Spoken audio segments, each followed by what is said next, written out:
মখমলের মতো একদম মোলায়েম পাস্তা সস, হোয়াইট সস কিভাবে তৈরি করবেন এই রেসিপিতে তার আসল টিপসটাই আমি আপনাদেরকে জানাবো। আর এছাড়া কিভাবে একদম আসল নিয়মে পাস্তা রান্না করা হয় সেই টিপস আর ট্রিক্সগুলিও কিন্তু আমি আজকে আপনাদের সাথে শেয়ার করব। তাহলে আসুন শুরু করি খুবই মজাদার mushroom with white sauce chicken pasta recipe.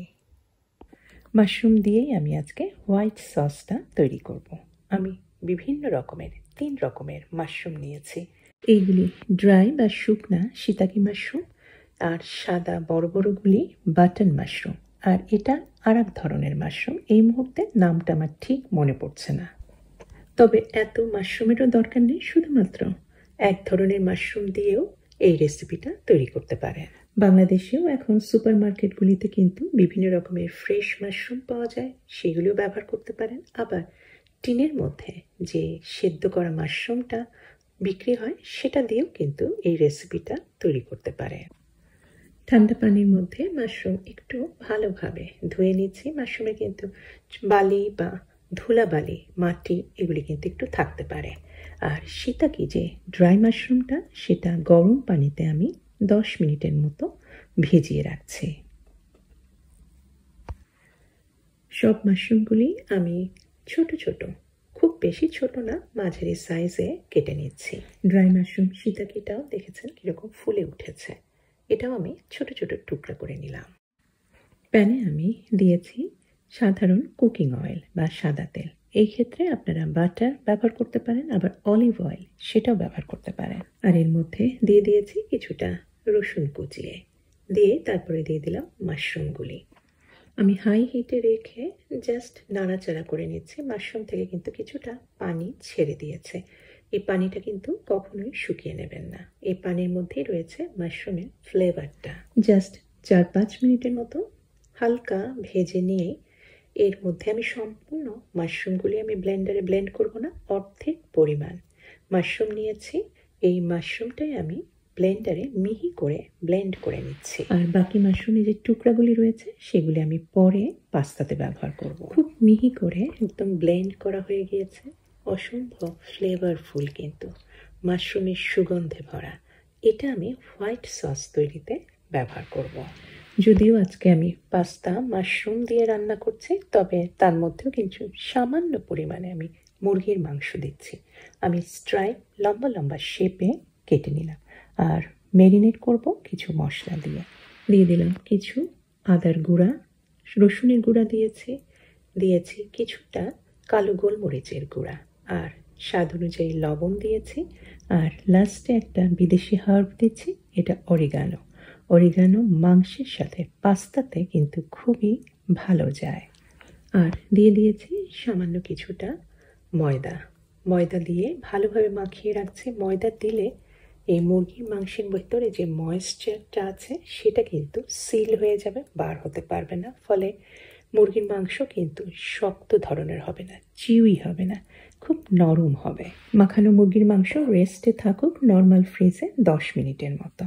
আর আমি এখন হোয়াইট সসটা তৈরি করছি। প্যানে আমি দিয়েছি অলিভ অয়েল। আমি এই সমস্ত উপকরণগুলির পরিমাপ আমি ডেসক্রিপশন বক্সে দিয়ে দেব, আপনারা দেখে নিতে পারেন।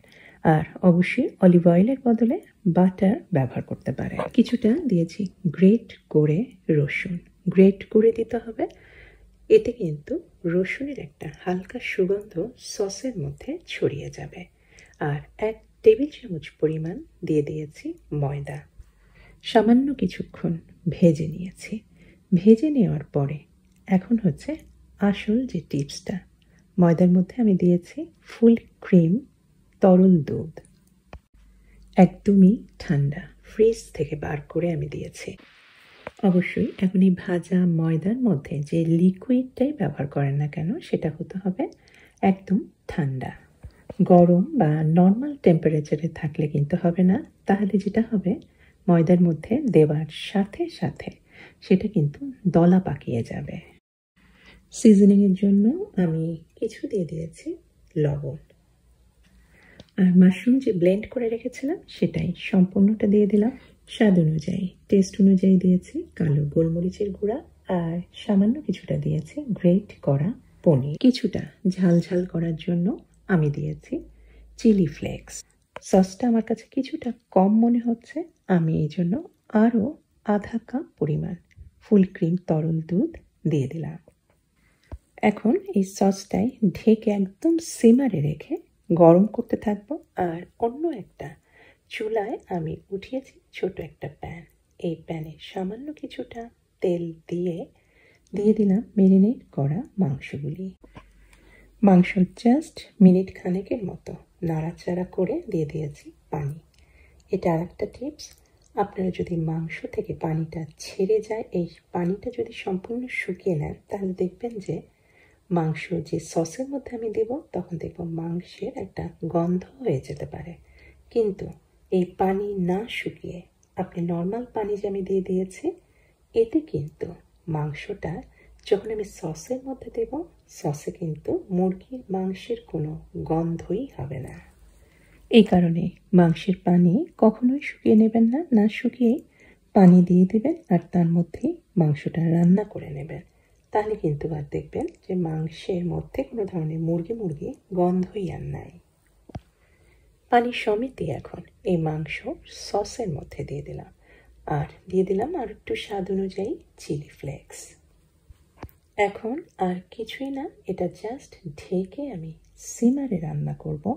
মাংস তো কিছুটা সেদ্ধ হয়ে আছে এবং সম্পূর্ণ ভালোভাবে সিদ্ধ হয়ে সসটা আরও কিছুটা ঘন হওয়ার জন্য আমি এইরকম শেপে 200 গ্রামের মতো পাস্তা রান্না করব।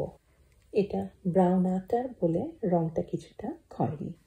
আর পাস্তা রান্না করা যেটা যথেষ্ট পরিমাণে পানি দিবেন, আর পানি দিয়ে কিন্তু পাস্তা দেবেন না, পানি একদম টকবক করে ফুটিয়ে নিতে হবে। তবে পানির মধ্যেও কিছু জিনিস দিতে হবে যাতে পাস্তা খুব বেশি স্বাদের হয়। প্রথমে আমি দিয়ে দিয়েছি 3 চা চামচের মতো লবণ, আর এটা হচ্ছে সিজনিং মশলা। বিভিন্ন ধরনের যে স্যুপ তৈরি কিউবগুলি পাওয়া যায়, এটা সেটাই। আমি এখানে প্রায় দিয়েছি 3 চা চামচের মতো। তবে এটা অপশনাল, কিন্তু আসলে কিন্তু পাস্তা তৈরি করার জন্য এটা যদি পানির মধ্যে মেশান, সেক্ষেত্রে কিন্তু পাস্তার স্বাদটা বেড়ে যাবে। আর পানির মধ্যে দিয়ে দিয়েছি অরিগানো, এই হার্বটা। এখন পানিটা সম্পূর্ণ ফোটা পর্যন্ত অপেক্ষা করব। পানিতে বলক চলে আসলে দিয়ে দিলাম পাস্তাগুলি। এখন ঘড়ি ধরে, কারণ দেখবেন যে পাস্তার প্যাকেটের মধ্যে কিন্তু দেওয়াল থাকে কতক্ষণ আপনি সেদ্ধ করবেন, সেই সময় ধরেই কিন্তু পাস্তা সেদ্ধ করা উচিত, তার কমও না বা তার বেশিও না। আমার এই পাস্তাগুলি সেদ্ধ করার জন্য সময় দিয়েছে 10 মিনিটের মতো। আমি 10 মিনিটের মতো পাস্তাগুলি সেদ্ধ করে পানিটা ঝরিয়ে নিচ্ছি।